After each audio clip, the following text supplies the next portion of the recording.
Se Bledar Muça, i njohur si Gollo, i konsideruar si krau i gjatë i çapjave. Gollo ishte kthyer në një gjatë pamundur për grupin e Suelçelës. Kjo, pasi ai ndryshonte shpesh vendet e qëndrimit dhe shihej të lëvizte kohë pas kohe midis Shqipërisë dhe Belgjikës. Këtu, ku thuhet se ushtronte një pjesë të aktivitetit të tij kriminal, kryesisht në fushën e trafikimit të lëndëve narkotike.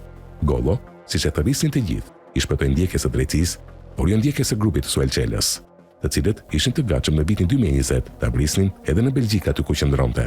Plan ekzekutimi që deli plot edhe nga zbërtimi i bisedave në aplikacionin Sky ECC, ku edhe këtë herë personat që do të angazhoheshin për të kryer ekzekutimin e tij do të ishin të njëjtët që ishin përfshirë edhe në atentatin e dështuar me snajper ndaj Ardian Çapjas në fillimin e qershorit të vitit 2020.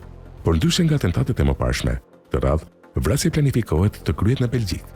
Kjo pasi një nga anëtarët e bandës së Suelçelës ka mundur të shquajë në Bruksel Bledar Muçën, por grupi nuk mund të gjuanin në mes të Brukselit, pasi kishin frikën e ushtarëve që këto kohë ishin të shumtë në rrugë.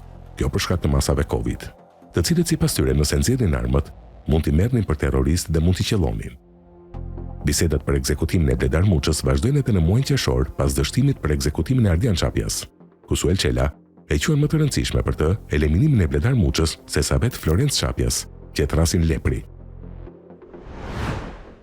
Suelçela i shkruan Klaus Matishit, lepri nuk po del, unë se shikoj leprin aq të dobishëm sa Gollo. Ndërsa kërkimet për gjuajtës shkojnë deri në Kosovë, te shoqata e veteranëve të luftës. Por, edhe pse tentativat për eliminimin e Bledar Muçës në vitin 2020 dështuan, ai u ekzekutua vetëm 2 vite më pas në Belgjikë. Për ekzekutimin e Bledar Muçës, duket se kishte interes edhe një tjetër grup kriminal që operonte në Elbasan.